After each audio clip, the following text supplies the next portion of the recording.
to Pop Shield, a long-form discussion podcast about musical topics both past and present. I'm Gabe, and I'm joined as always by Dan. Hello. And Derek. Hello. So, I like to start each episode by asking you guys what you've been listening to lately.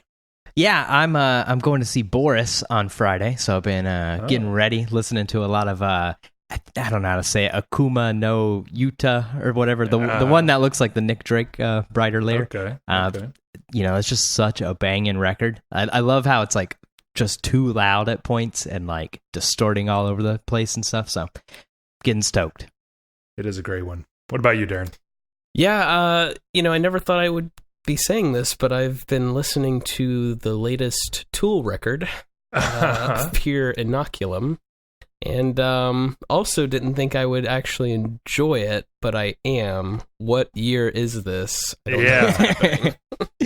That's a bet I would have lost because I also like it, and like unironically I like it. And you're into it, Dan? Yeah, I like it too. I'm like shocked. I was ready for it to just be like I'll check it out for old time's sake, but I'm digging it. Yeah, I won't go on and on, but basically we did this Tool episode like a couple months ago when the album was first announced, and we kind of for a lark decided to revisit, our high school love affair with Tool and Maynard James Keenan, and we had some fun kind of poking fun at Tool and at our former selves. But what's weird is if you listen to this new album, and I guess we're recording on, we're putting it out in the world that we are listening to an album that's not out yet. I hope that's okay. But anyway. Way to go. Anyway, everything that I said in that episode that I actually think is kind of cool about Tool still, they're now like really hammering down on. Don't you guys kind of feel that way? Maybe they listened to the episode, redid the album. They seriously might have. Well, yeah. I mean, when we talked about 10,000 Days briefly, I think I mentioned that like Maynard was like the worst part of that record, and I feel like they've dialed him back. Oh yeah, I know. Yeah, he's like sort of barely there. Yeah. It has just basically addressed every problem I have with Tool in a weird way. But okay, so Neutral Milk Hotel fans do not want to hear us go on and on about Tool, I don't think. Let's move on to today's topic. We were actually motivated to discuss Neutral Milk Hotel's 1996 debut LP On Avery Island by a number of semi-recent events. First, our episode on the Olivia Tremor Control's Black Foliage back in March got all of us very interested in revisiting more Elephant Six deep cuts, you could call them. Then Pitchfork treated On Avery Island to a Sunday review this past June. Interesting. And now the band has released digital versions of all of the bonus EPs and singles that were included in their 2011 box set as a pay what you wish download, also known as free. Pretty incredible. At this point, it just feels like the universe wants us to talk about this album. That's how I felt. Of course, On Avery Island is also pretty fascinating in its own right. It's the debut album from a bona fide genius. Nobody would dispute that. And yet the cover art could very easily appear in every dictionary next to the word overshadowed. Indeed, it never really got a fair shake, since I'm willing to bet that almost nobody in the whole world started their Neutral Milk Hotel journey here. It's probably like under 1,000 people or something, right? So if we can help it, and I know we're going to fail and it's okay if we do, but seriously, let's try really hard to spend the first half at least of this episode not comparing this record to In the Airplane Over the Sea. It's the only time I'm going to say those words until later on when we actually address this. So tell me about your personal histories with On Avery Island specifically. Yeah, I mean, it was definitely not the first Neutral Milk Hotel record that I listened to. I'm not one of those 1,000 people. But, I fell in love with that second record that we won't name yet. And then, of course, went backwards and, basically fell in love with that record too. I've always sort of... there's been points in my life when, maybe I was trying to be a little edgy and I would have said I liked Avery Island more. Wow, really? You're one of those people. Wow. Yeah, I mean, when I was definitely younger. under 1,000. Yeah, I was trying to be. But I love it. I'm a huge Neutral Milk Hotel fan. Behind me is a giant painting of this album. I have a Jeff Mangum tattoo on my chest. Here we go. So big fan. For me, obviously the album that shall not be named was my first experience with Neutral Milk Hotel, and it, kind of quickly became an obsession. And like any, musical obsession I kind of go through, you obviously try to dive into literally anything else that's out there. and there wasn't much other than really this record. So I got into it, enjoyed it. I don't think I ever really felt nearly as moved by this record as the other one, but we'll get into that. What about you, Gabe? Yeah, I think that I've always found this a little strange. I definitely had the same course as you guys, although weirdly, for some reason, I don't know why, but I ended up going from that one to the Everything Is EP and then to this. But pretty shortly after. And then I was just kind of like going deep into Elephant Six everywhere I could possibly go. So for me, it always felt like kind of this little, something that was kind of like a hidden gem of the Elephant Six, and not something I thought that much about. So I was actually really interested in giving it, its own episode today. So let's try to describe the sound and the instrumentation. We can get to the lyrics a little bit later, but how would you describe the overall sound of On Avery Island? I hate to use the term lo-fi because that's, what sort of everybody associates like Elephant Six and all. And it's like kind of a shitty term that doesn't really like mean much, but you kind of have to use it here, there's points where like the guitars or the bass are so distorted that it's, you almost can't tell what instrument it is or what notes it's playing. This is just like a super fuzzy record mixed with just regular acoustic songs and these sort of noise collages or instrumental passages at least. Yeah, what would you add, Darren? Yeah, I think I would like kind of overarching. I would describe this with like a distorted acoustic guitar, like the sound of a distorted acoustic guitar, right? And then also a recording technique that really doesn't involve like a traditional studio, but more like a kitchen or a living room or something like that. Like I just feel like you can hear what that would sound like, so kind of like your garage bands, like what we might describe as like a lot of SoundCloud type of like recordings where people are just doing it on their own, like a lot of do-it-yourself sort of stuff. Is how I would sort of describe sort of how the process. When you listen to this record, I think it's very clear that this isn't like a $1 million budgeted type of record. You know what I mean? So like Dan mentioned, fuzzy, that term lo-fi or whatever. But I think a distorted acoustic guitar really kind of defines a lot of this record. What would you add, Gabe? Yeah, I think that's actually the most fascinating thing here. It's not a, when you put this record on, I think it kind of strikes me as something that kind of fits its era a little bit. It's got this kind of like junkyard, lo-fi kind of aesthetic. It's got like a shambly quality. You think of people like, the 90s was all about this like Elliott Smith style, like one guy playing almost all the instruments, and you can just really hear that like the drummer is not a drummer and stuff like that, or whoever's playing like the, whatever kind of crazy like instruments are on this thing found it in a junkyard or a pawn shop, and has just spent the afternoon toying with it before it's ended up on the record. It's got that kind of spirit to it, but the most interesting thing that you don't ever hear, I think, is a distorted acoustic guitar, which is really, really, really strange. And it's like, it doesn't sound like it's going through a distortion pedal or something like that. It just sounds like, I don't know, it's recorded too loud or something. Yeah, it's like tape distortion. Yeah, it was recorded on tape and, just way too close to the mic or something like that. Does that kind of every time I started this record, and it's especially because of the way it starts, I'm just kind of bowled over by how blown out this sound is, and yet how unique the acoustic emphasis makes it. Do you guys kind of feel the same way? Yeah, I think that's like what made Neutral Milk Hotel special, because really, who else was doing that? It's combining like two of the sounds of the mid 90s that really just kind of weren't combined much before. Yeah, just like what you mentioned, like who does that? I just haven't really ever heard anything quite like that. And I know you mentioned that it doesn't sound like it's going through a distortion pedal, but it sounds like it's affected a bit to me, like rather than just a clean acoustic guitar really loud against a mic. I feel like there was a deliberate decision to try to, use an acoustic guitar through some sort of distortion rather than just using an electric guitar, which would have made sense to other bands of the time. You know what I mean? Yeah, so no electric guitar at all, and just the acoustic guitar, just the sound of it gives you this kind of like hard strumming that you just don't get with like the sort of measly strings on an electric guitar.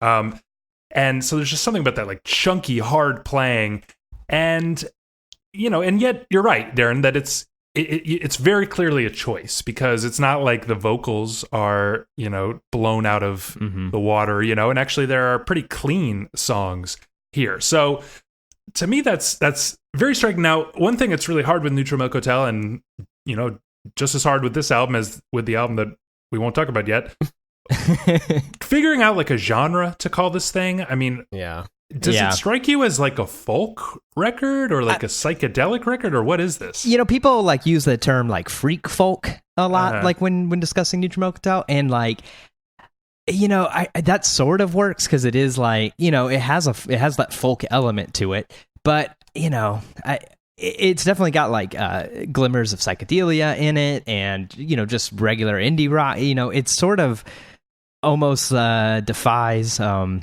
classification. Yeah, I mean, I've always struggled. If I remember talking about this band to somebody who doesn't know who Neutral Milk Hotel is, it's close to impossible. You know what I mean? Yeah. In a lot of cases, I just change the subject because either I recognize that they are going to be interested in this, or I'll just kind of know like they're not going to get it. You know what I mean?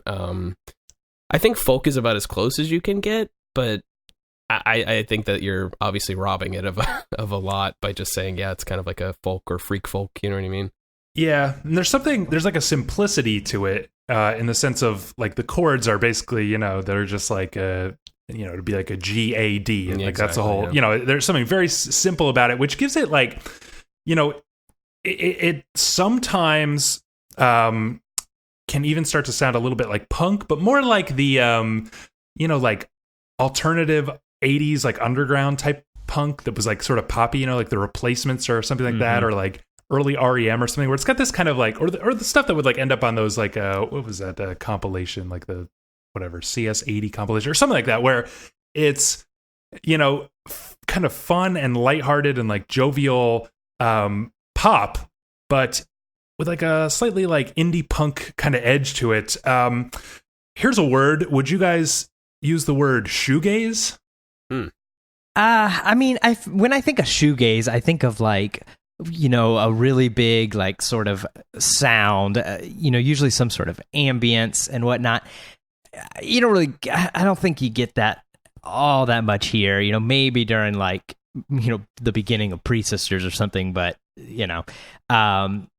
like when you think shoegaze, you're thinking about like, oh man, what kind of guitar pedals are made here, and I never really think about that. You just sort of think of like, how was the distortion made? I don't think that doesn't sound off the top of my head like there's a any sort of delay pedals or reverb or anything going on. I mean, I'm sure there is, but you know what I mean. It's not like right in your face.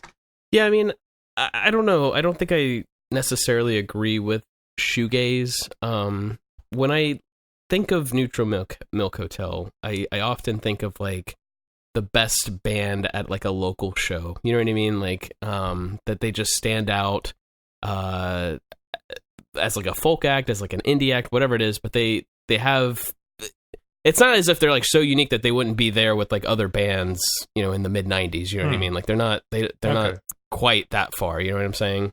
Yeah, I think I do. Now what I think of a lot is kind of the like pre-Loveless My Bloody Valentine a little bit, especially like the Isn't Anything album, which gets like quite punk and ferocious at times. But it's really rooted in that kind of like sunny, simple indie pop of like the underground 80s or something. And there are points where and like we said, it's definitely a choice, but the sort of lo-fi, like blown out nature makes everything just blend together. I think you mentioned this, Dan, where, you can't really distinguish different things, and it gives it kind of a, like a raw, rough version of shoegaze. Like, I guess, it does. Feed Me With Your Kiss off of Isn't Anything, for example. It does sort of build like a wall of sound, just like maybe not in such an intentional way as like My Bloody Valentine. So I guess I can see your point, like with that. Yeah. So I mean, what I want to do, because we're really trying to give this album its due, the due it never really got.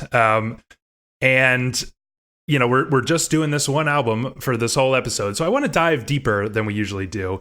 And I thought of, you kind of alluded to this, Dan, but sort of divvying up the songs by type a little bit. And maybe you disagree with this. Maybe you want to do it a different way. Maybe you even want to do just like every song one by one. But it kind of, struck me as there are a couple types of songs here. There's sort of fuzzed out indie pop. There's kind of mostly acousticy stuff.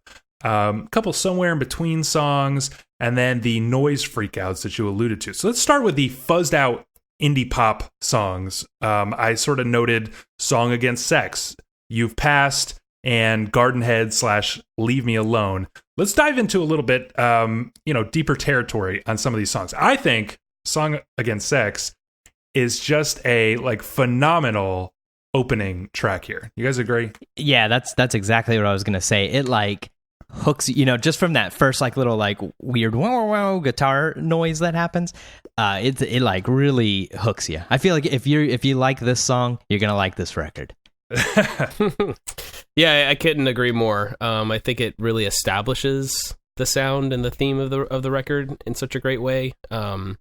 This is a go-to song for introducing people to Neutral Milk Hotel, to be honest with me. Yeah, I mean, so somehow I think that this song works in a almost unique way on this record, which is that it sounds like a band, Mm-hmm. Yeah. The truth is that this is almost entirely the product of Jeff Mangum playing, a majority of the instruments, and Rob Schneider of Apples in Stereo also sort of helping in sort of a producer sense, but also playing a lot of stuff and working on horn arrangements, stuff like that. A couple guest people come in here and there, but this, and I think you hear that, I was talking about that shambly quality.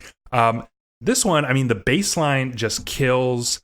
I think that the, sort of trombone or whatever horn that is such a brilliant touch. And I think it's a brilliant touch because this song sounds basically as blown out as anything on this record, just so distorted that you can't really distinguish things. And in fact, I think Jeff Mangum kind of sucks at drums, I'll just say right now. And yet they're so dense in the mix here that you don't notice the loose sloppiness to them, and it just sort of fits.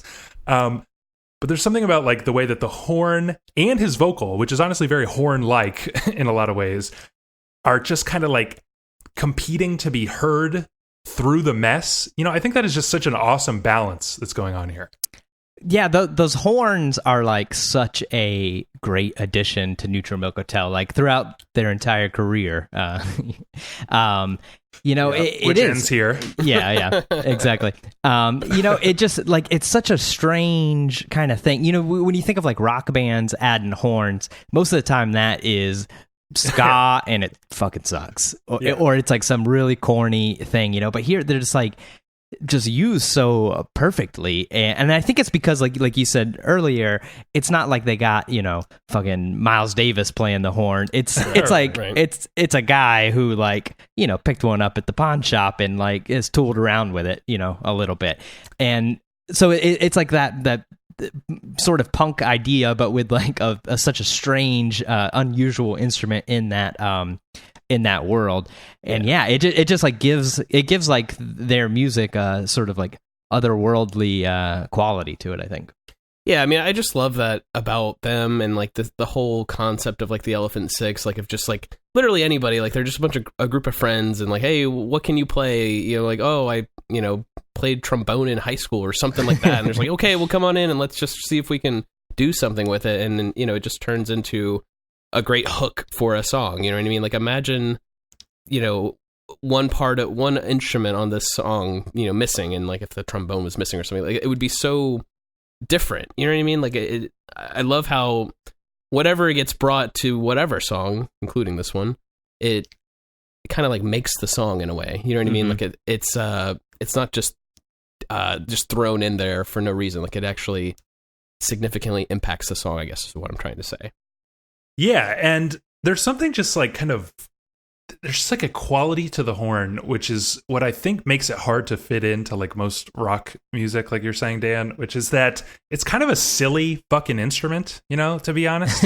It's like just a silly, weird, like, farty noise almost that it makes. And it's just like, there's something about this song in particular that is just really like sort of fun and joyous, and a lot of Neutral Milk Hotel songs that are really like almost rapturously joyous, and the horn is just perfect for that. But also, you guys agree with me that it kind of complements his voice, because the way he sings is like horn-like, you know what I'm saying? Yeah, I mean, like you said, like the horn is sort of like, if you pay attention to it, it's sort of a stupid sounding thing, and yeah, like his voice is not like what people would traditionally consider a good I see singing people on voice, like Rate Your Music, before we do episodes, I'm always like sort of looking at what the people think on Rate Your Music, and there are a lot of comments that were like, I just can't get over his voice. Did either of you guys ever have that problem? I didn't, but also my favorite artist is Bob Dylan, so okay. I'll never forget the very first time I put on the first song from the record that shall not be named.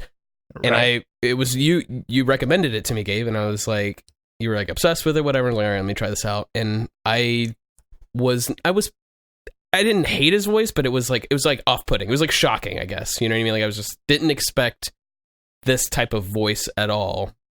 But then I learned, I obviously grew to completely like adore it, love it, and can't think of anything other than his voice when I listen to Neutral Milk Hotel. But I can understand why people might be a little bit put off by it at first, It's a little shrill in a horn-like way. Another song that I think is kind of on the same level, which I think, again, Song Against Sex is a knockout. Another knockout, Gardenhead, Leave Me Alone. Oh, yeah. For me.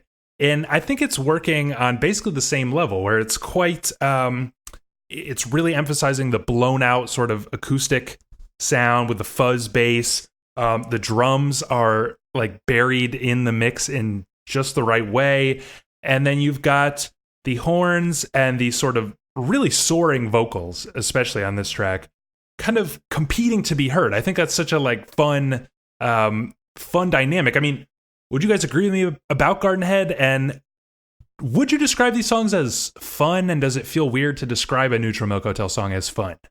I mean, yeah, they sort of have a fun quality to it in like a carnivalesque kind of sounding thing. And, maybe I'm just thinking that because of the cover. But yeah, I mean, Gardenhead, at the time when, I would have maybe tried to say this was my favorite record, I think this was my favorite song. And it probably still is my favorite song on this record. But another part that I like about this track, it's sort of foreshadowing how Neutral Milk Hotel like would kind of always operate, when they would make another record. I don't know what you're talking about. Yeah, because I never in this reality they didn't make. Yeah, this is where they stuck. but like, it's one verse of it is Gardenhead, and then it's another song that like it's just two songs he couldn't finish, and he made them one song. Which happens a lot in their career, and I like that. I mean, it's sort of a Beatles sort of thing. They did that a few times when Yeah, you're right.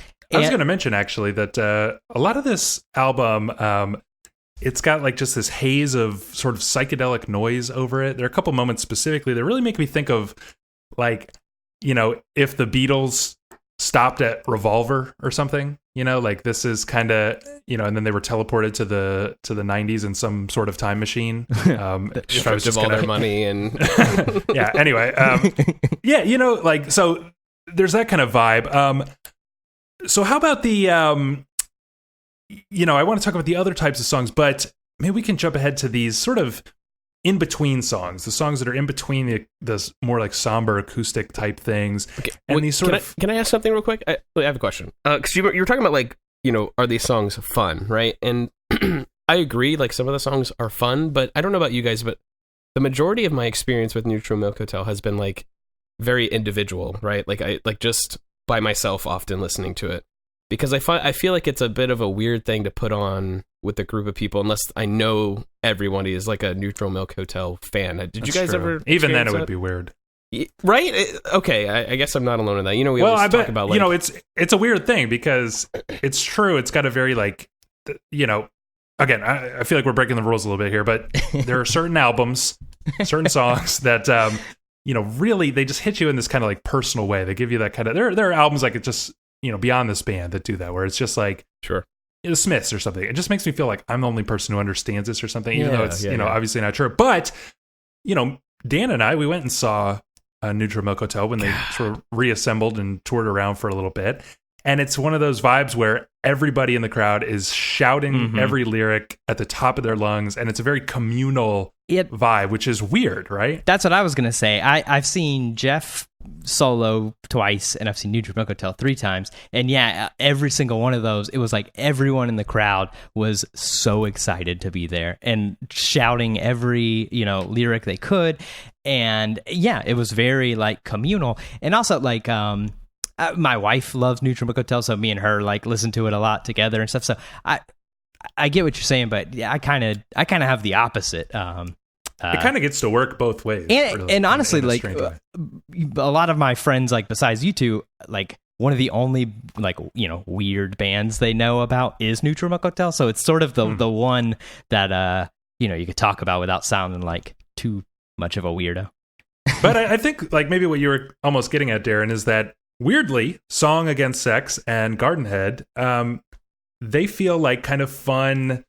Like I want to be at a rock show jumping around to Song Against Sex, like that, like a kind of vibe that's almost unique in the canon here. Would you agree with that, Darren? Yeah, for sure. Those songs are the two that come to mind when you mention like fun songs and stuff. And I could totally see, like an actual Neutral Milk Hotel show being the perfect place to gather like all these like-minded individuals. You know what I mean? It's a unique situation where you just in everyday life you just don't really get that. You know what I mean? I've never experienced that, so I guess.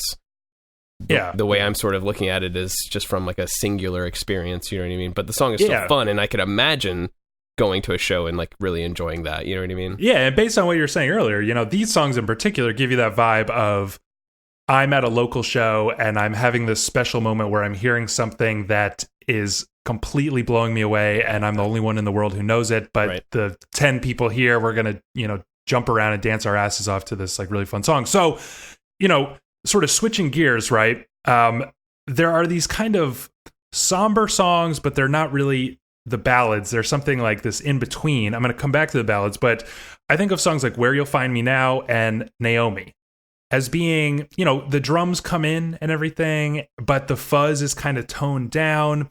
And they're basically wonderful songs, but doesn't it strike you guys that the like instrumentation is not really like working for the song as much here? It's almost like songs like Song Against Sex they're using the sort of blown out lo-fi quality to maximum effect.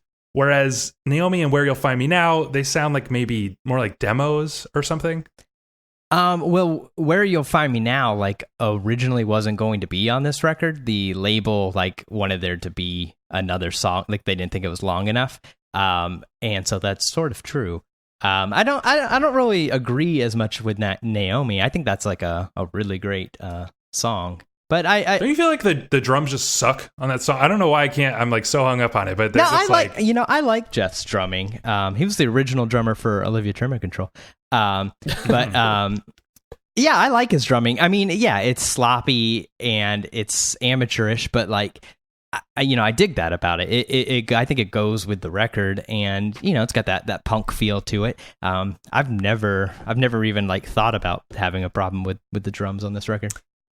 Man, don't you agree with me a little bit, Darren? Like, it's just like in these other songs, they're so buried in the mix, but here you just really hear in all of their glory how poorly they're played or something. Yeah, I mean, I think that just kind of goes along with the the theme of it just not really being perfect. Anything on this record being perfectly played or sang or anything. You know what I mean? But I'm gonna be the first here to maybe take a shot, but I'm not a big fan of the song Naomi. Really? Why not? I feel like it starts off really well, and what's really strange is like I had this when I came back to this record, I hadn't listened to it in a while. I was like, man, that Naomi song, can't wait to get to that one.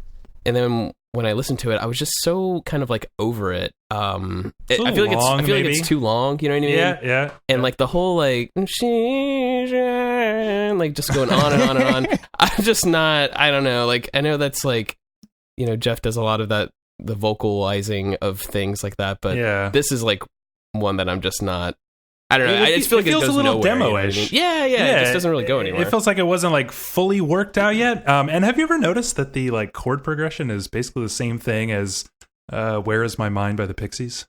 I have not noticed that. Maybe it's just me. Anyway, I also feel like, you know, there's kind of these like multiple organ lines going over it, and they have that demo first take quality. Like, okay, just play it and I'll just kind of like doodle solo around. Yeah.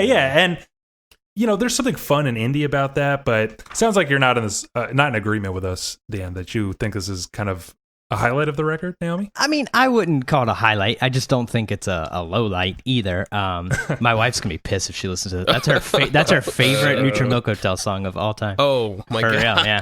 I take everything back. Yeah, Andy, it's great. I kind of love it. It just feels like it's not everything it could be. I actually feel this way about a lot of early Neutral Milk Hotel. You know, you listen to like the song Engine. It's like so beautiful, and it's like, you know, could you stop with the singing saw shit over this? Are you really gonna shit talk Engine? Yeah.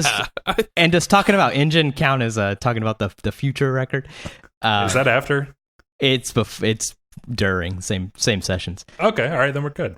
Anyway, it's like a perfect song. I feel this way about Naomi, but it just needed like a little tinkering, and I don't know. All right, Engine is perfect. Don't talk about song. Engine. I'll take that live. What's that thing? Jittery Joe's. I'll take that version. That's a good version. One. Yeah. Anyway, okay. So how about the other group here, or the second to last group here, the sort of mostly acoustic ballads, I call them. So we've got A Baby for Pre, which is, you know, almost like a prelude to Where You'll Find Me Now. It's like the same song, but it gets fleshed out. Separated by an instrument. Yeah, separated by something. One of the noise freakouts we'll talk about in a minute. Three Peaches is quite a somber affair, even though it's not fully acoustic. Only Baby for Pre is fully acoustic, but it's got, you know, just sort of a minimal, you know, there's no drums on these songs. There's just usually organ or something and acoustic guitar, clean, usually acoustic guitar. And April 8th, a little more haunting, but also acoustic bass. So how do you feel about these songs? Are they highlights for you, or do they kind of stick out in a weird way? I think Three Peaches is sort of a low light on this record. Thank you. It's okay. It's Preach like it. It's a little too serious. You know, it's about like Jeff's friend tried to commit suicide during a holiday party, like in a bathroom, and I don't know. It's just like there's no fun. Did you guys know that this girl, she actually really did commit suicide in 2005? Mm-hmm. Oh wow! So it makes like the, you know, I'm so happy you didn't die part really. I mean, just fuck. That's See, harsh. you're sucking all the fun out of this record. Yeah, we were just talking about how fun it is. That's not much fun at all. So I think that's sort of a low light. A Baby for Pre, I've always like sort of wondered, like you alluded to, it's basically the same song. Is that on purpose? Like, is it sort of like a prelude, or is it like, if I put the little noise freak out, maybe nobody will notice it's the same chords? But it is a good song, you know. Either way, it's still good. April 8th, I like really love that song. Is like so like sort of spooky sounding. It is very, and very, it's very also incredibly easy to play on guitar. Oh yeah. Yeah. What do you make of these songs, Darren? I'm always struck with like, it feels so strange that A Baby for Pre is just a clean acoustic song, you know? Yeah, it is very strange, because why not? Like, why wouldn't you just use that distorted sound that you've kind of established? Yeah. That song I don't really have a problem with. You know, Dan sort of talked about Three Peaches, which is probably the second worst song on the record for me. And I agree that it's too serious, but it, like, you know, Jeff obviously writes a lot of very serious, dark shit, but he usually doesn't sing in a very, like, dark and somber tone as well. You know what I mean? So it's just kind of like double, you know, hitting you over the head with just this kind of like dredge, right? You know? So, April 8th I like, you know, but I guess of these three songs, of this sort of like type that you're describing, not a huge fan of them. Really? Overall, yeah. I mean, a Baby for Pre I like, but April 8th and Three Peaches are kind of like the lower points of the album for me. And really with April 8th as well. I think April 8th is the best of these three by far. I agree. It's, I think, absolutely haunting. And it's, it doesn't sound like Neutral Milk Hotel to me though. Just the kind of like chord progression or whatever. Like it just sounds very. Well, this is their only album, so what do you mean? It's like, Well, they have Engine. We've determined. yeah, that's true. In this universe, by the 11th track, though, I mean they've established an entire, okay, sound, so, and they just change it suddenly. I mean, I don't know. I feel that way about A Baby for Pretty, that it really sticks out in a strange way. I'm just like, why, and that's what strikes you as this album being, really about choices, So it's like the larger point I'm starting to get at, I think, is that there are a lot of production choices that I think are fantastic, like using this blown out fuzz in the really highlight songs here. And then that they're choices because some of the songs are completely clean. And so for some reason, he wanted that sound. So then that makes the kind of in-between songs, I think, a little weird, like Where You'll Find Me Now and Naomi. In fact, Where You'll Find Me Now has sort of a blown out guitar, like on the left channel, and then a completely clean acoustic guitar on the right channel, which is an interesting idea layering wise, but it just feels like that gives them that like kind of demo-ish feel, because it doesn't feel like the production was like super a choice. And so anyway, the April 8th I think is like the interesting part, where there's actually the acoustic, which is clean but like played in a very haunting way, and it sounds like his vocals have some distortion on them as he really like rises up in this really haunting kind of way, and then there's just like this kind of dark drone underneath, and it leads us beautifully, I think, into the last song, which is maybe the best representative of the last type of song that I want to talk about, which is the more like noise freakouts. Okay, so I would kind of include Someone Is Waiting here. And maybe we can stop for a minute and talk about this, because I think the first three songs here make this amazing little suite of songs. We start with Song Against Sex, which is quite buoyant and really blown out. You've Passed gets into this more like, it transitions, seamlessly, of course. And it's got this kind of like Eastern, like meditative, getting dronier kind of a vibe, but there's kind of like a repetitive, meditative, like drum line and stuff. And then by the time we get to Someone Is Waiting, which is basically just like a noise drone song with singing and sort of droning type singing, and then turns into something like a noise freak out at the end. Doesn't it just feel like a cool little slide, like from explosive fun, like deeper and deeper into just pure drone or something? Yeah, I mean, I think like those three songs are like a mini representation of like what the entire album will be. But then it's so weird, right? When then the next song is A Baby for Pretty, the cleanest, the cleanest song one on the record. Yeah. It is. That is a little strange. Like I was reading, like apparently there was like a original like cassette version of this that like Rob and Jeff had made, and that was what they gave to the label, and it was in a different order and like mixed slightly different, and then the record label wanted them to add some stuff and change the like mixing around and all. So I always it's never leaked or anything, like nobody has it, but I always like do sort of like wonder, like is the order of the songs really what it should be? Because like you say, this three thing is sort of like a little mini representation of the record, but then we go straight into the cleanest, nicest, contradictory kind of track. And do you feel like I do, Darren, that like I'm just so hyped about the first three songs? When I put this record on, 3 songs in, I'm like, this is a 10. This is a 10 out of 10. Because I just love that like slow descent into like, more somber, more meditative, more droney. Are you as into that as I am, Darren? I mean, I love those first 3 tracks. I really, really do. But I don't hate on A Baby for Pre as much as you guys do. Like, what about the transition? Yeah, so I feel like after that after Someone Is Waiting, where you are kind of heading towards total like noise freak out, and where are we heading? I like the sort of like reset, like the sudden hard reset to just Jeff and an acoustic guitar. You know what I mean?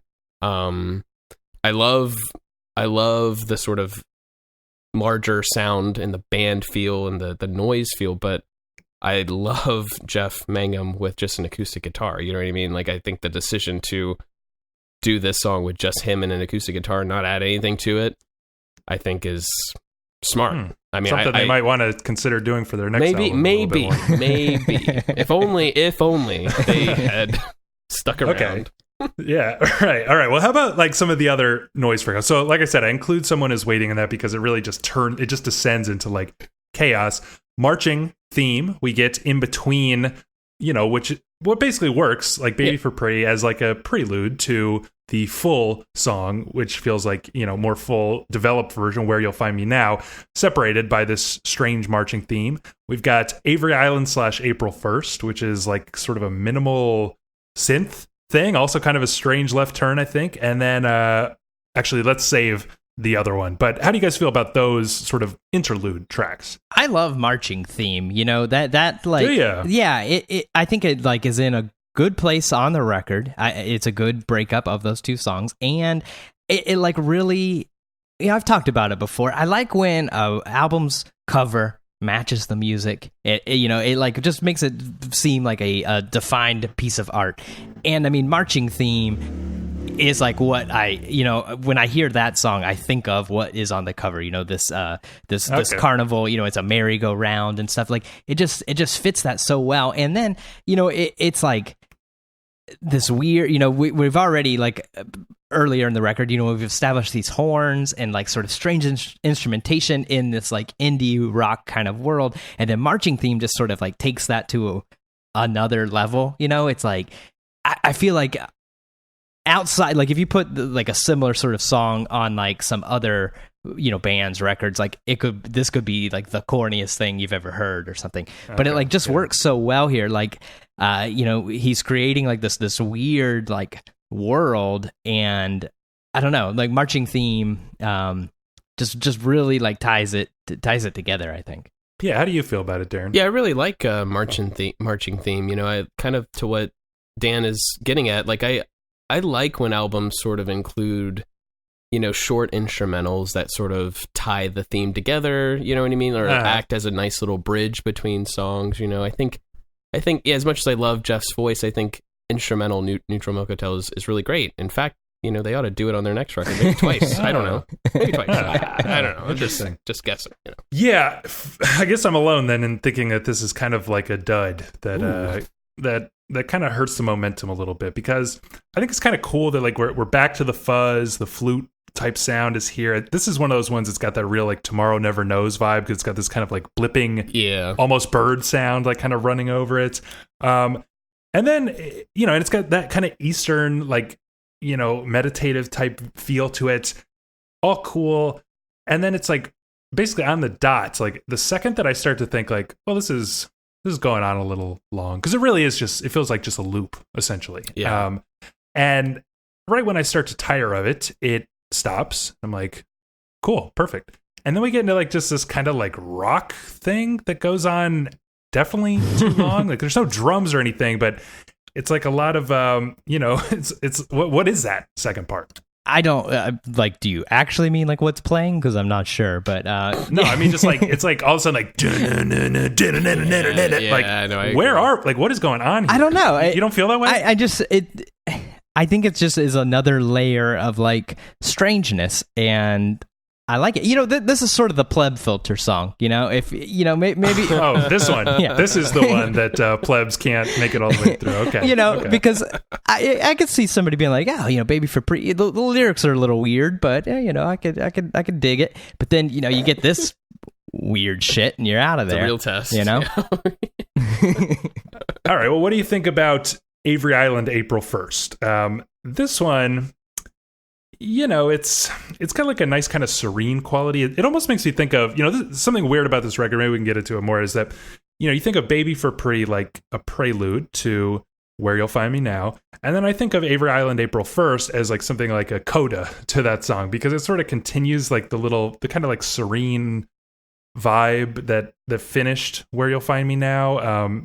Especially when Where You'll Find Me Now kind of finishes with this little like toy piano kind of thing. And so we lead into like these sort of toy box type of little synth things, and there's like a nice horn layered in there. But it doesn't seem to like do a whole lot. How do you guys feel about that one? I mean, in terms of like its placement on the album, I just don't think that it works, because we just had an instrumental song, right before Where You'll Find Me Now, and now we're getting another instrumental song. It's like too soon to like try to settle you down. Like I feel like Marching Theme, even though the latter half, Gabe, I think you're kind of right, it kind of drags a bit, but I think it's at a good point in the record, for something like that. But to do another one so soon, I'm like ready to skip over this every time it comes on. Yeah, and I'd say like what I was kind of getting at, maybe you agree, Dan, is that it gives like this kind of weird halt to the record, like this middle section where you're like, okay, Baby for Pretty, all right, this is really nice, but it ends really quickly. Okay, now we're in like this weird interlude thing, marching theme. Okay, I see. So now we're in the full song of Baby for Pretty, Where You'll Find Me Now. Okay, now we're in a coda of Where You'll Find Me Now a little bit. And it's like, it just feels like the record like comes to a complete, like several stumbles in a row, kind of like what Darren was saying. Do you agree with that at all, Dan? Yeah, I mean, of the three, instrumental, whatever noise things, like this is the one that's like the least consequential. It just sort of, it just kind of like doesn't really like need to be there. There's nothing like bad about it, and it's only a minute 48. But it does have a little bit of a unnecessary like feeling to it.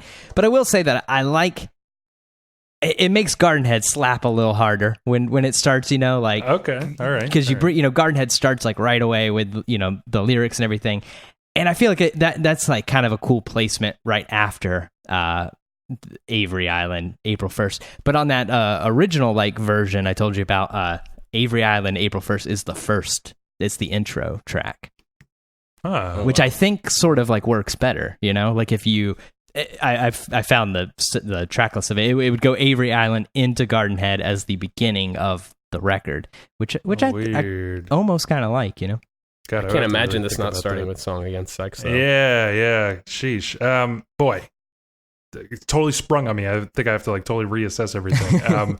But I want to turn now to like the big one, and that's Pre-Sisters Swallowing a Donkey's Eye, which is basically like a 14-minute, sort of like sound collage drone track that ends this record.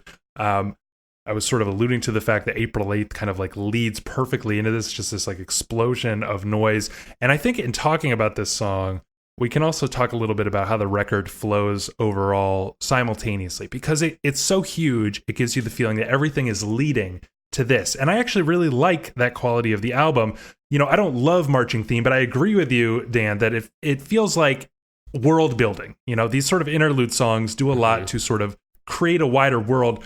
And a lot of this record like gestures toward that in an interesting way, to the point where, you've got like a prelude track and then the full track, returning is interesting.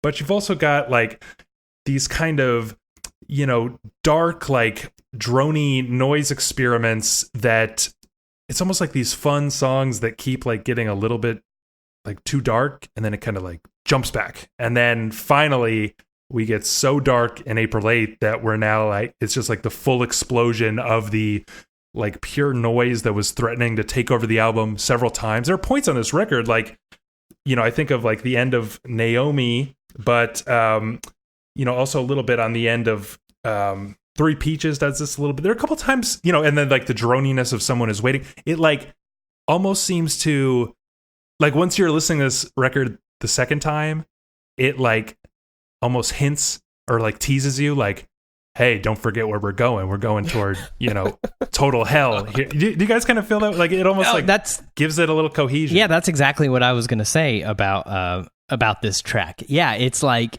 the whole time, we think we're having fun, you think we're having a good time, but like really we're heading towards this, we're heading towards this like ultimate sort of realization of the sounds we've heard. I personally I like this song, I know it's causes a lot of derision. I mean, I like drone music. I like weird stuff. Do I listen, if I'm playing this record in the car, do I turn it off? You know, after you got to get that last note of April 8th is in preset, so you got to let that ring out. But like, yeah, I'll switch it then. You know, I don't listen to it in the car, but on my own in headphones, I never skip this song. I think it like really ties sort of the whole record together. Well, a lot of giggling coming from Darren, so it sounds like you don't totally agree. Absolutely not. This is awful. I'm sorry. This is, as far as Neutral Milk Hotel goes in this record, and you know, this is just so unnecessary. You know, I've listened to this thing, you know, a few times and just punishing myself. I feel like checking the time as it continues to go forward. Like, God, it sounds like it ends like a couple times. I'm like, oh my God, there's still 5 more minutes left. Oh my God, it's awful. Go ahead. You're supposed to kind of hate it, I think. It's like nightmarish in a way. Right. And it adds like this really cool layer to this album experience. Again, you don't get it the first time, but every time after that, it's like this dread that hangs over the whole album because you feel like you're getting to this. You know where you're going. You know where you're going to end up, and you're going to have to sit there. You know, unless you want to be a pleb and change it like Dan. You know, you're going to be sitting there for 14 minutes listening to this shit, and it kind of gives this quality to the album of like dread that I feel like is really important to the album because like that first little 3-song suite we were talking about, it almost does the pattern in miniature where it like goes from like fun, a little more like a little darker, more meditative and somber, and then like kind of pure noise we like really naturally glide into. And it's like several points in the record, it kind of threatens to do that. And then, you know, boom, you got it. And I think that's really cool to have a record that like haunts, you know, the last track haunts you the whole time you're listening to it. Yeah, I agree. Have either of you ever heard the like vinyl version of this record where Pre-Sister's only like 3 minutes and change long? Wow.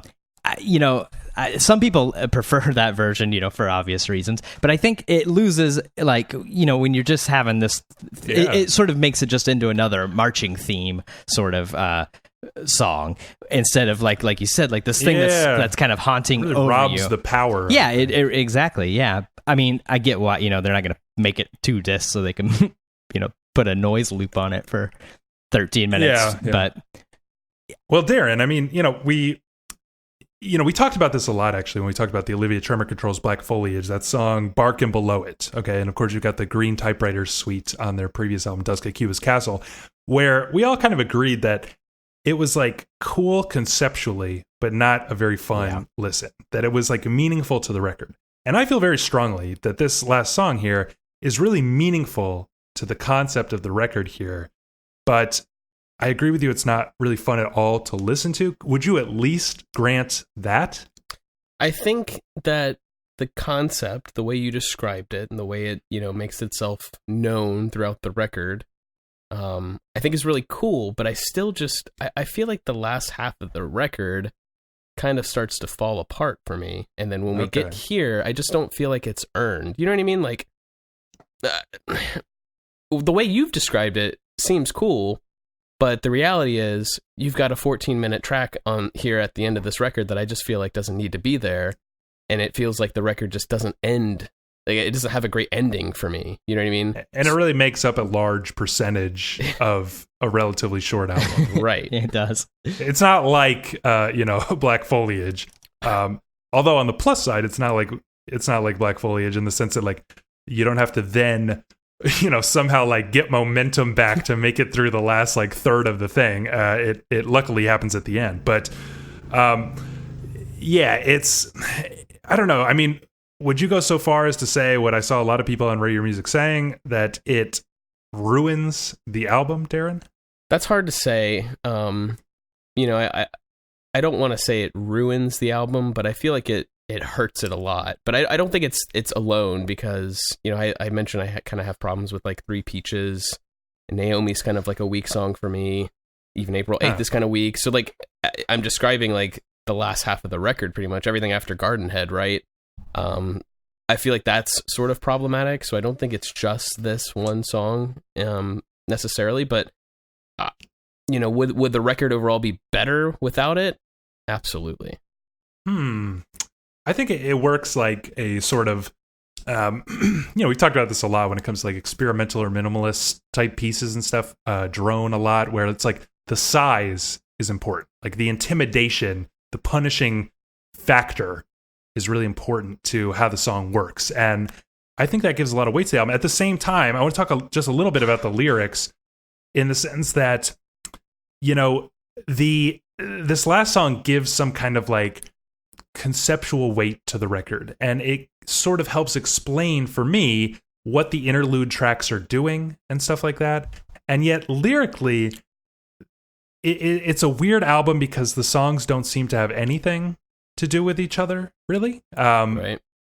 And they're really like just about things, you know? Like Song Against Sex is like something like, you know, how people, I don't know, use each other. I mean, it's done in like a very cryptic, like Jeff Mangum way, but it's just about that, you know, like You've Passed is about his grandmother's death. You know, there's like really literal descriptions like hospital walls and stuff like that. There's stuff like, you know, talking about kids smoking cigarettes in cars, which is like a really just ordinary, like real life thing. April 8th, which I think is so dark and haunting. And, you know, when you talk about earning that last song, I think it leads so wonderfully into it because it's so dark. We can't have a reset at that point, but it's just about Henry Darger, the painter. And it's cool. It's really nice description, but it like, you know, it doesn't have, there's no concept here when the music is kind of trying to make me feel like there's a concept. You know what I'm saying, Dan?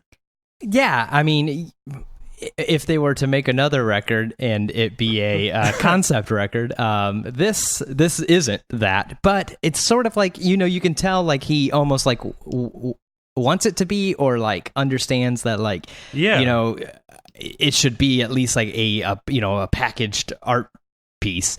And so I think, yeah, those like all those instrumental tracks and everything, they tie it all together. And like I said, I think that the Pre-Sisters is that sort of ultimate realization of it. I mean, I totally agree, but it's like, isn't there something weird about it plays like a concept album, but it's definitely not. Like, and somehow that, I appreciate the effort to make things hang together, to make songs flow into each other and echo melodies here and there. There's little hints like April 1st, April 8th. Yeah, no, there's pre up here, there's pre down here, but it actually doesn't coalesce in any way. Yeah, no, I agree with you. You know, it's like he's fleshing out an idea that, you know, maybe he'll make work a little better later. We can only hope. But you know, I still like I appreciate, like, I feel like when you make an album, I just you know, we always talk about it. Like we love like when an album is a full, you know, piece of art. I don't listen to, you know, people always talk like, what's the album you'll listen to without skipping a song? If I have to skip a song on a record, I'm not listening to the record. Right, you know, right. I want a full thing. This is only half of a full piece of art. Do you know what I'm saying, Darren? Like, don't you feel like the lyrics kind of aren't jiving with the way the music is presented? Yeah, exactly. And that's kind of why this record, you know, I like this record, but I don't really love this record. I'm not, you know, obsessed with this record, but I love Jeff Mangum. I love his songwriting style. You know what I mean? But I don't think that this record has the qualities that maybe, you know, maybe another, if he just gave it another shot, maybe he'd get it right. I don't know. All right. At this point, maybe we should kind of start switching there.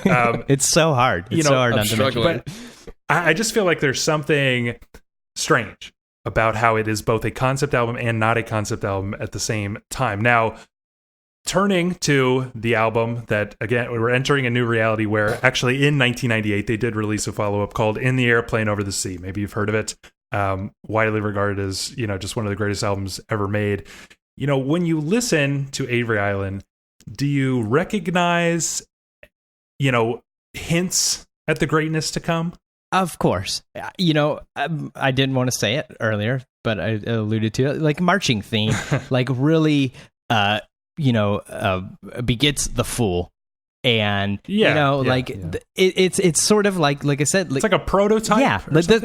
Yeah, there's a lot of things on Avery Island that are prototypical of what will come on Airplane. You know, it's like you said, the concept album. You know, like clearly has this idea of like making a piece of work, and we get something that where like the next record, the lyrics tie it all together. Whereas like here, musically, I think it does play as like one, piece. But yeah, the songs are all about different stuff. It doesn't really. But then again, is Airplane really? It's just is every song just drenched in so much surrealism that you can't tell that they don't really have anything to do with each other, Whereas like Avery Island's, I think there's a little more straightforward. I think there's a through line, like both lyrically and musically. And in fact, I think that I get the sense from Avery Island that there is a kind of jerry-rigging of a like concept musically, where these songs actually don't hang together, but they've been like made to kind of, like flow into each other sometimes, or like kind of titles that hint at each other and stuff. And it like works a little bit, but it just feels like a little bit of a discombobulated mess in the sense of stuff like Baby for Pre just suddenly being a super clean acoustic song in this fuzzed out thing. It feels like Airplane is much more like there is like a consistency to the instrumentation and textures there. Would you kind of agree with that, Darren?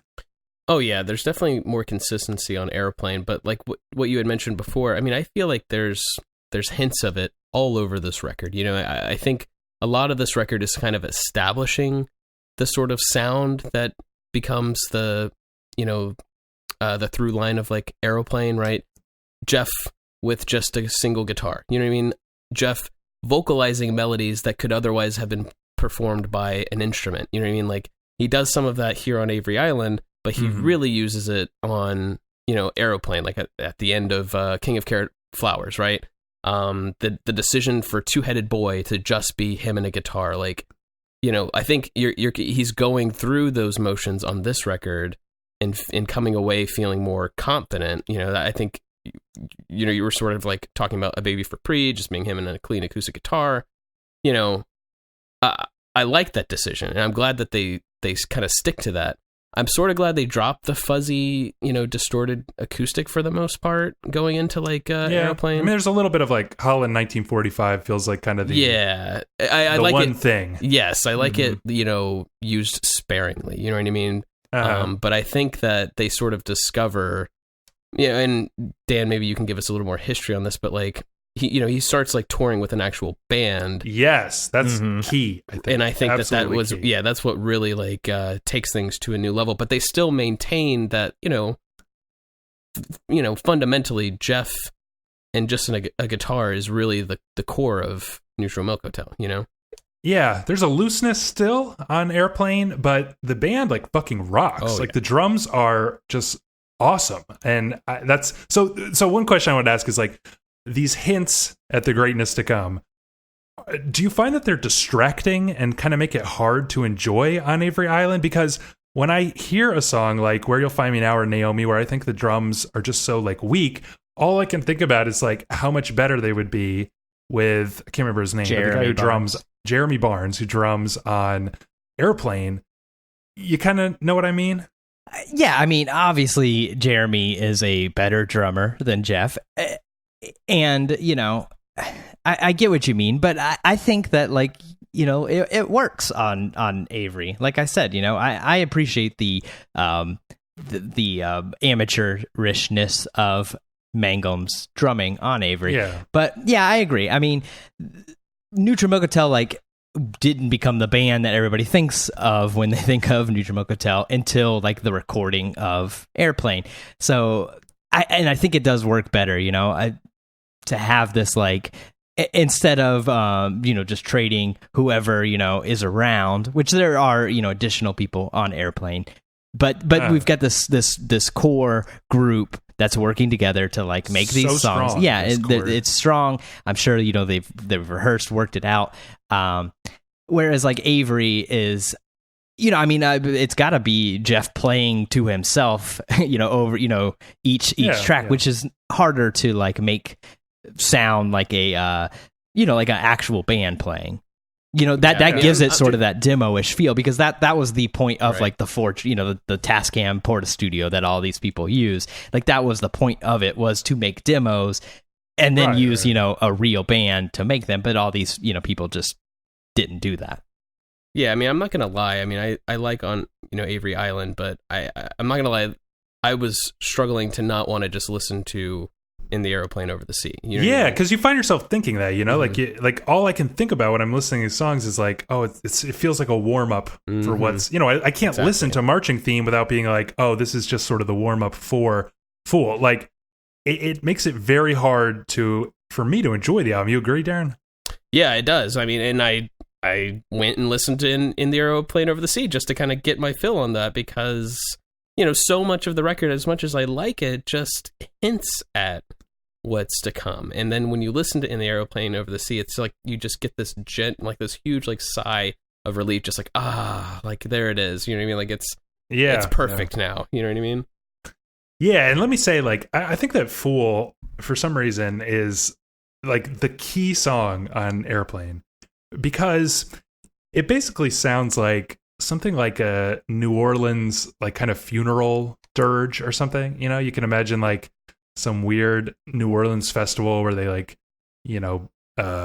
bring the casket through the streets and some like band plays. And there's something about like when I think about those kind of, festivities where it's like joyous but sad at the same time. And to me, like that is the note that the whole record In the Airplane Over the Sea hits like almost the entire time, where it's like it's so moving because it's like really like rapturously joyous a lot of times and like simultaneously incredibly sad and like moving, just like one of these New Orleans funeral things. And so I just think about when I listen to Avery, I'm just like, we're not, maybe there's hints, but we're not really close to that kind of like transcendent balance that he strikes, Yeah, but I mean, is it really fair? I mean, you said it when you talked about Airplane.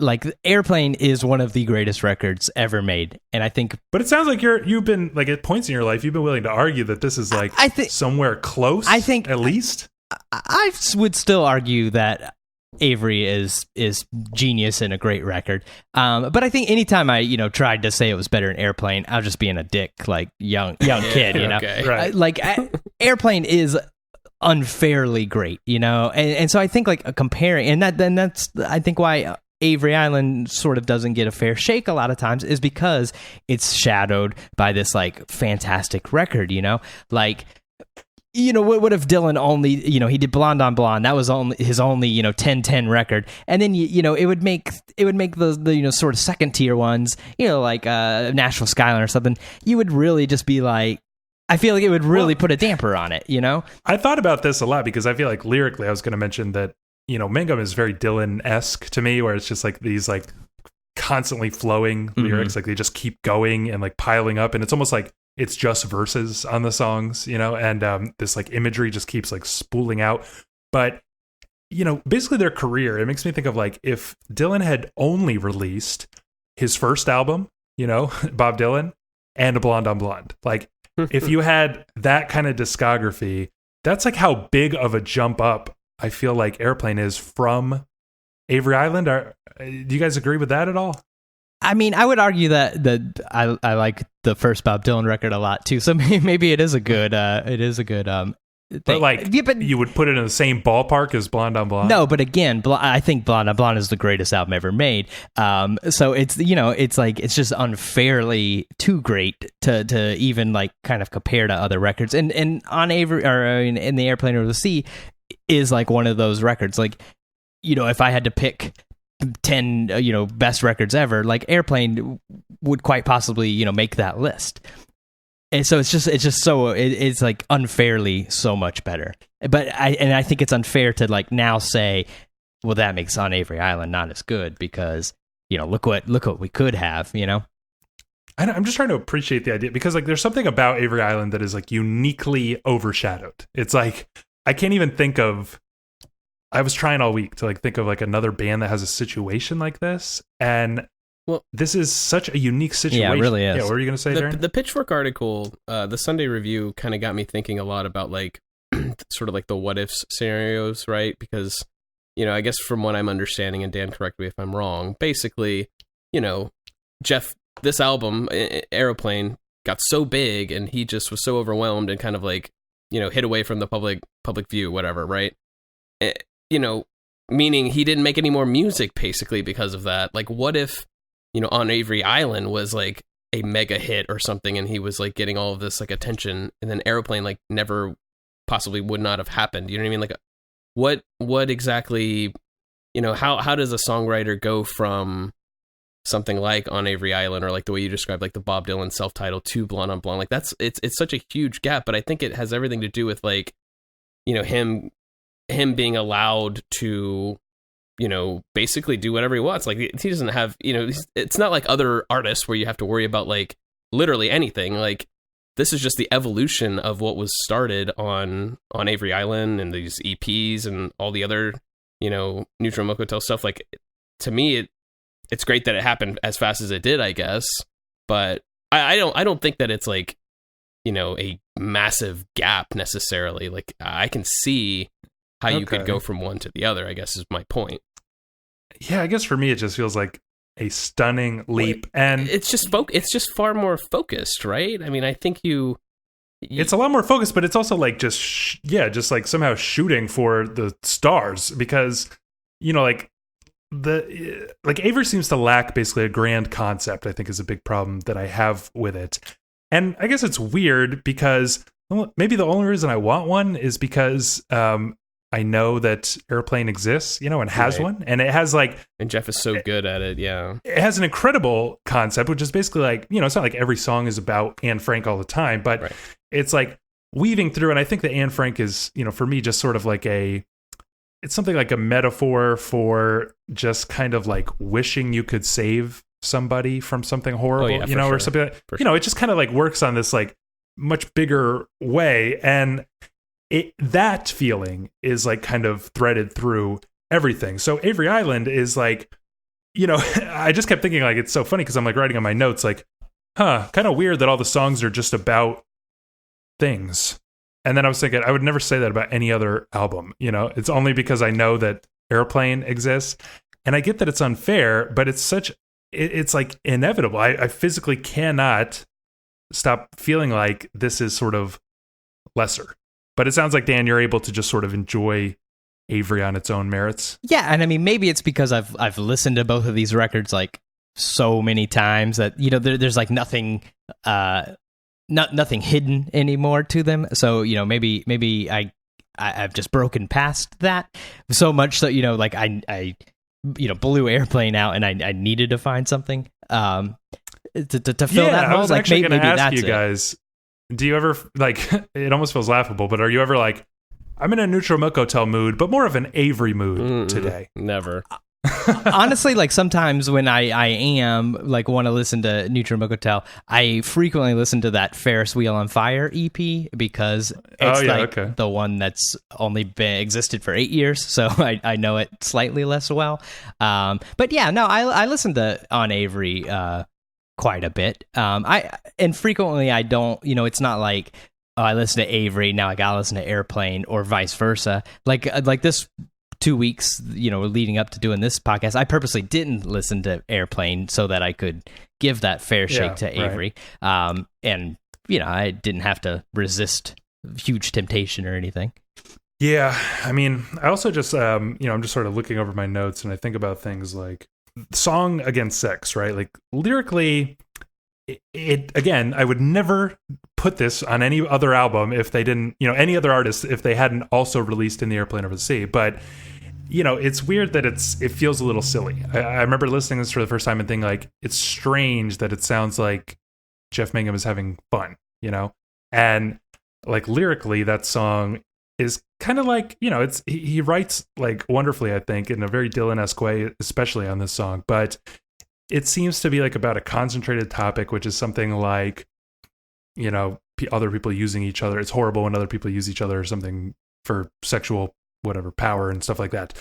And then I think about, the first song on Airplane, King of Carrot Flowers Part 1, where it's almost like this impossibly joyous celebration of sex. It's like almost like the opposite, and like everything that sex could be or something. But it's just something that I've heard a lot of songs on the topic of Song Against Sex, but I've never heard a song really on the topic of King of Carrot Flowers Part one, you know?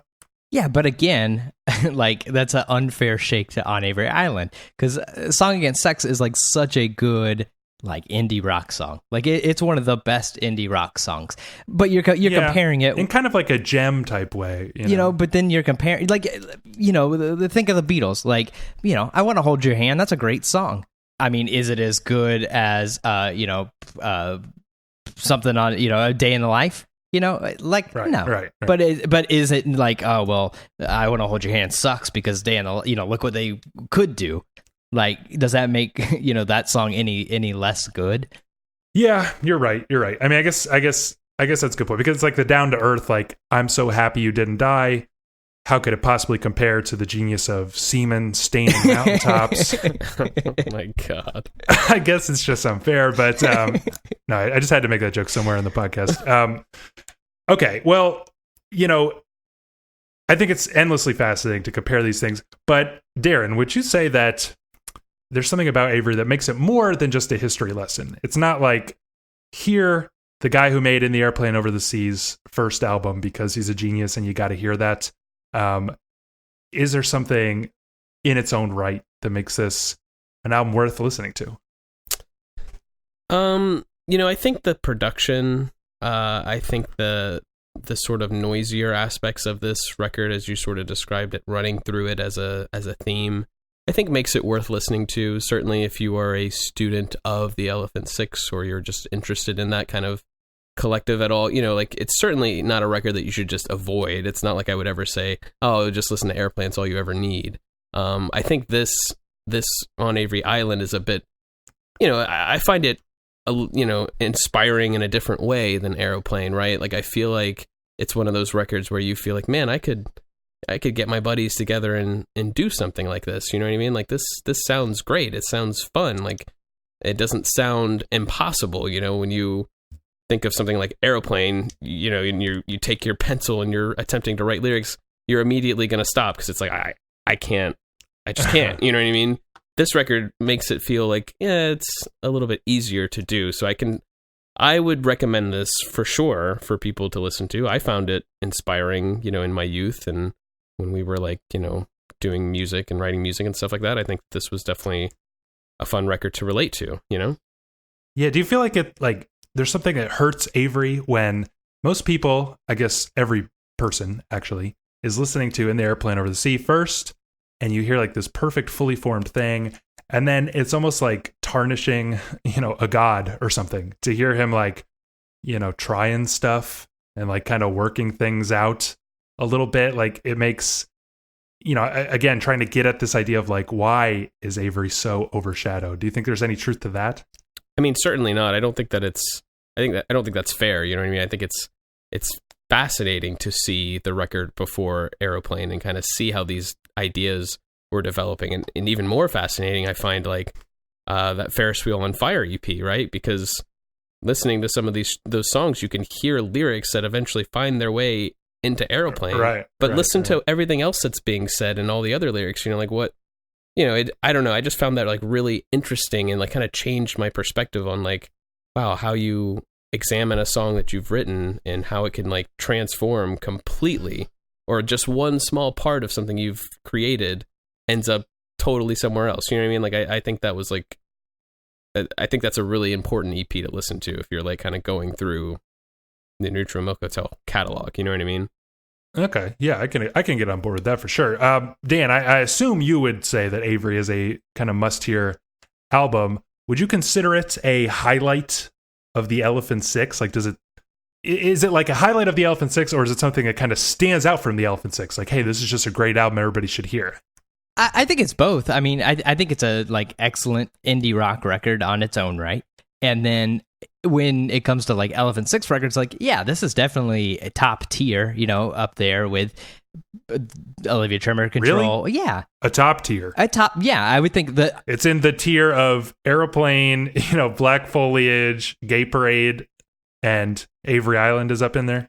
All right, okay. We'll say second. Yeah, when you mentioned how many, I was all right. We'll put it second tier, but it's not. You know, I mean, it's as much as I love the gerbils, it's way better than, Are You Sleepy or, circulatory system or any of that stuff, which is great. But, there's a clear step, Mangum is, even on, this early record, is a step above most of the other people in that collective, besides maybe, Olivia Tremor Control, early of Montreal, whatever. A side question, actually, that I was trying to think of today.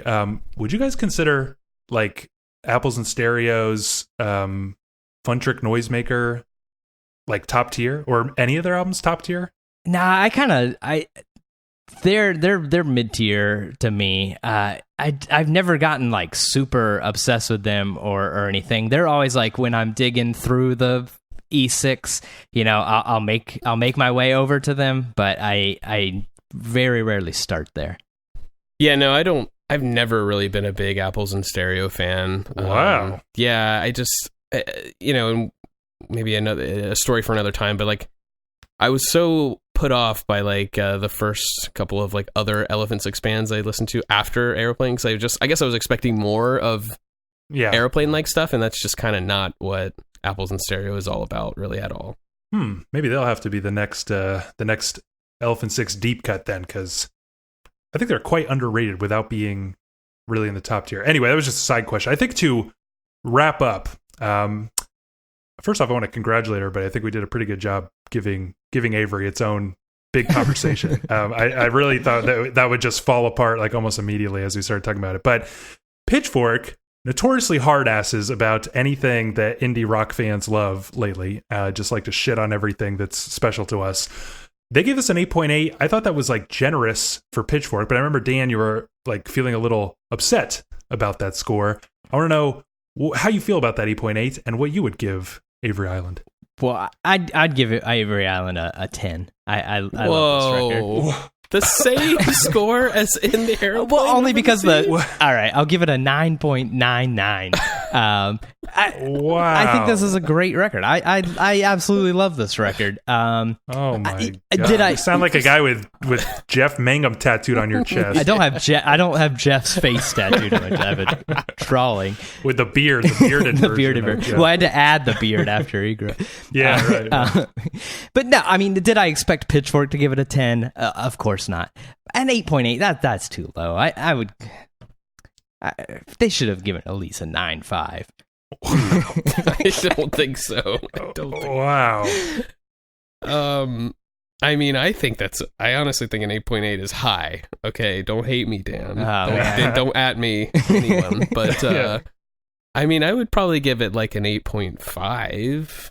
I think that's about where I'm at. What about you, Gabe?